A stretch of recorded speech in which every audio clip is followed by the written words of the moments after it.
आतंकी हमला कैसे हो गया? इतनी सेना वहाँ मौजूद थी, कुछ ना कुछ तो कमी रही होगी कि आतंकी घुस के और हमारे लोगों को मार के गए। उन्होंने 3.5 किलोमीटर अंदर सेना कहाँ जाएगी? जब उसने कहा कि मैं हिंदू हूँ तो अगर वो कुरान की आयतें नहीं सुना सका तो उसे मार दिया गया। तो हमें इस चीज़ पे भी ध्यान देना होगा, देश के अंदर भी और देश के बाहर भी, कि एक किताब की कुछ आयतें पढ़कर लोगों को मारा जा रहा है। जम्मू कश्मीर हम देखते हैं कि वहाँ पर ऐसे आतंकी हमले होते ही आए हैं और इतने पर्यटक जब वहाँ पर गए हैं तो सेना का और जो स्थानीय प्रशासन था वहाँ की, उनकी जिम्मेदारी बनती थी कि उन पर्यटकों के आसपास वो लोग रहें, उनकी सुरक्षा सुनिश्चित करें। देखिए, जब से 370 हटी है तब से कोई इस तरह की घटना नहीं अंजाम नहीं हुआ। अब तो हो गया ना? अब हो गया ना, देखो ना, कुछ गलतियां हम लोगों की भी हैं। नमस्कार, द न्यूज़ वाला नेटवर्क में आपका स्वागत है और मैं हूं आपके साथ आकांक्षा चौहान। जम्मू कश्मीर के पहलगाम में जो आतंकी हमला हुआ है, जो लोग वहां पर शहीद हुए हैं, उन लोगों को श्रद्धांजलि देने के लिए यहाँ पर दीपदान का कार्यक्रम किया गया है। क्या कहना चाहेंगे सर? देखिए, जो कल कायरतापूर्ण हमारे धर्म पूछकर जो हमला हुआ है और 26 निर्दोष व्यक्तियों को मौत के घाट उतारा है, ये मुस्लिम कंट्रियों की सोची समझी साजिश है। इसमें पाकिस्तान का हाथ है और हम सब लोग भारतवर्ष के मोदी जी पे विश्वास कर सब शांत बैठे हैं। नहीं तो आक्रोश इतना है कि तुरंत इसका एक्शन हो सकता था, पर एक उसकी इंतज़ार कर रहे हैं और हमें पूर्ण विश्वास है कि आने वाले 2-4 दिन के अंदर हमें रिजल्ट मिलेगा। और जो इनके आका हैं, जो मुस्लिम कंट्रियों के जो आका हैं, जो भारत में शांति फैला रहे हैं, भारत एक ऐसा देश है विश्व शांति की मानता है, विश्व में पूरी शांति रहे, और हमारे ही सनातन धर्म पे हमला किया जा रहा है तो इसे किसी भी शब्दों में बर्दाश्त नहीं किया जाएगा। आज उन्हें श्रद्धांजलि देने के लिए भैया और पूरी टीम ने यहाँ बहुत अच्छा ये कार्यक्रम किया है और नगर में अन्य स्थानों पर भी कार्यक्रम हुआ है। मैं सबकी शांति के लिए ये दीप प्रज्वलित किए हैं और सबको शांति, भगवान ईश्वर उन्हें उचित स्थान दे। जय श्री राम। सर, एक बात, धर्म पूछ के जो आतंकी हमला किया गया है, अगर ये आतंकी हमला धर्म पूछ के ना होता तब क्या ये सही था?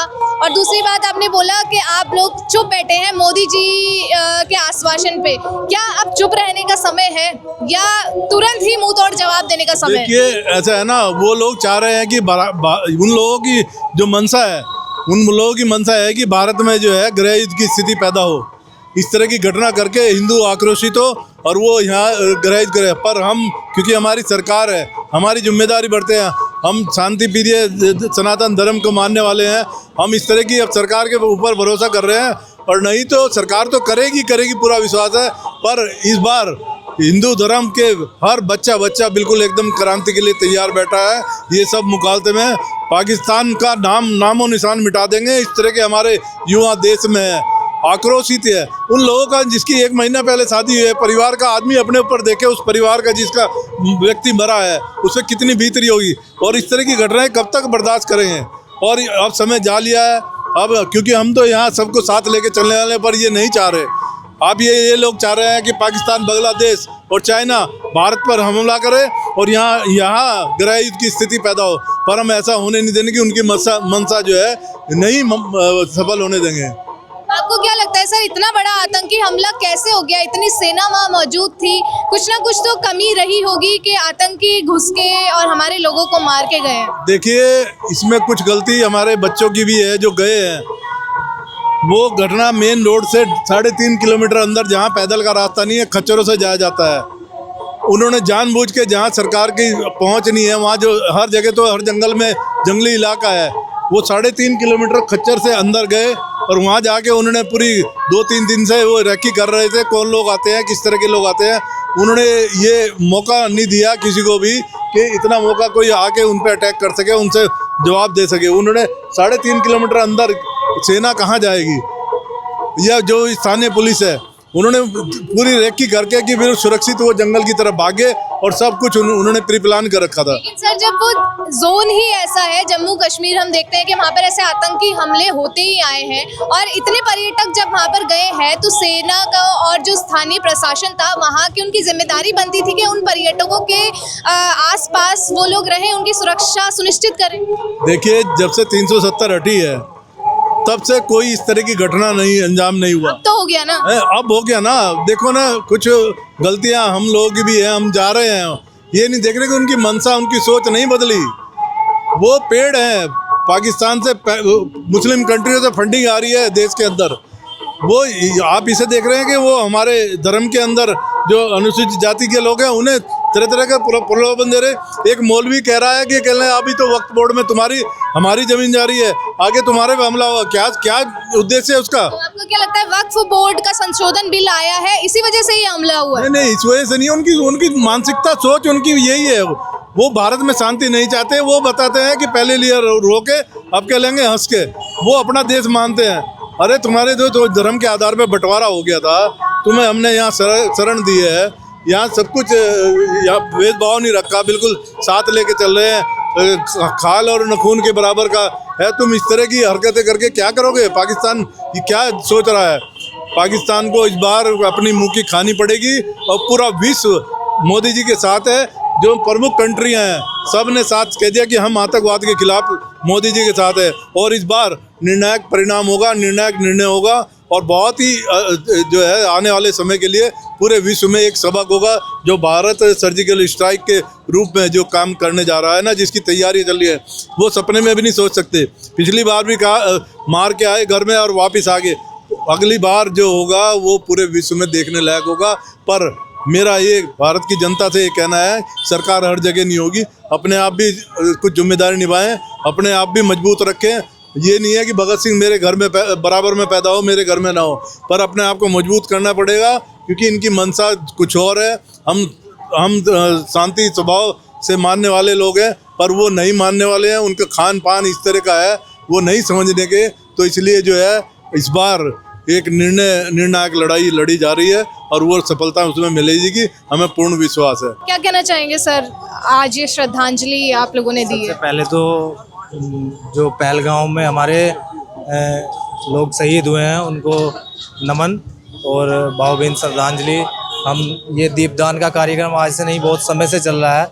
जब भी इस प्रकार की कोई घटना होती है तो रुड़की वासी दीपदान करते हैं, श्रद्धांजलि अर्पित करते हैं। आज भी हमने शहीदों को श्रद्धांजलि अर्पित की। और कहना तो यही चाहेंगे कि एक वीडियो हमें वहाँ देखने को भी मिली कि वो एक नाम पूछ के या धर्म का नाम पूछ के किसी ने कहा हिंदू, तो उसे मार दिया गया। अलग से टारगेट किया गया। जब उसने कहा कि मैं हिंदू हूँ, तो अगर वो कुरान की आयतें नहीं सुना सका तो उसे मार दिया गया। तो हमें इस चीज़ पे भी ध्यान देना होगा, देश के अंदर भी और देश के बाहर भी, कि एक किताब की कुछ आयतें पढ़कर लोगों को मारा जा रहा है। तो ये कट्टरपंथी जो लोग हैं या इस विचारधारा के लोग हैं, इनके खिलाफ इन्हीं की भाषा में या इन्हीं के तरीके से हमें काम करना होगा, तभी हमें इसे जड़ से ख़त्म कर सकते हैं। क्या लगता है आपको इस हमले के पीछे जिम्मेदार कौन है? ये पूरी तरह से एक सोची समझी प्लानिंग है। ये देश को तोड़ने का भी एक काम है। हमारा जम्मू कश्मीर हो गया या देश हो गया, बड़ी अच्छी स्थिति में चल रहा था, अच्छे सौहार्दपूर्ण तरीके से चल रहा था। तो उन्होंने एक इस तरह का माइंड सेट करके विशेष लोग, हमारे धर्म के लोगों को टारगेट करके जो कार्य किया है, देश को तोड़ने का भी कार्य किया है। और ये इस्लामिक कट्टरवाद का पूरा हाथ है इसके। सर, सबसे ज़्यादा दिक्कत किससे हो रही है कि पहलगाम में ये आतंकी हमला हुआ है, या सिर्फ हिंदुओं के खिलाफ ही आतंकी हमला हुआ है? क्या सबसे ज़्यादा खटक रहा है? नहीं, मैंने कहा ना कि एक किताब की कुछ आयतें पढ़कर बार बार इस प्रकार की घटनाएं हो रही है। बंगाल में हुई पहले, अब इस प्रकार की घटना ये यहाँ पर देखने को मिली। तो हमें इस चीज़ पर सोचने का विषय है कि किस प्रकार से इन पर प्रतिबंध लगाया जा सकता है और क्या हम कर सकते हैं। ये भारत को नहीं, पूरे विश्व को ही सोचने का विषय है कि हम इन तरह के लोगों पर कैसे प्रतिबंध लगाएं। में ये आतंकी हमला हुआ है, ये बहुत ही कायरतापूर्ण हमारे देश के अंदर एक आपराधिक घटना आतंकवादियों के द्वारा की गई है। जो पुलगांव में जो निहत्थे लोग, जो शरीफ लोग, बच्चे, बाल बच्चेदार लोग जो है वहाँ पे घूमने जाते हैं। और मैं समझता हूँ कि कश्मीर के अंदर एक बहुत बड़ा रेवेन्यू इन पर्यटकों से मिलता है, और उनके पेट पे भी लात मारी है। और देश के अंदर ये बहुत बड़ी दुर्घटना की है उन्होंने, जो ऐसा दुस्साहस किया है। निहत्थे बच्चों पर, निहत्थे आदमियों पर। अभी 2 माह हुए थे जिन बच्चों की अभी शादी हुई थी, उन्होंने देश दुनिया भी नहीं देखी थी, और उसके पति को मार दिया।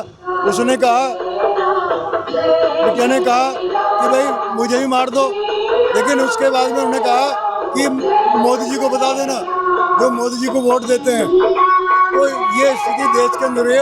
हम इसकी भर्त्सना करते हैं और मोदी जी निश्चित रूप से आने वाले एक हफ्ते के अंदर एक ऐसा अटैक करेंगे कि इनके मुंह की खानी पड़ेगी इनको।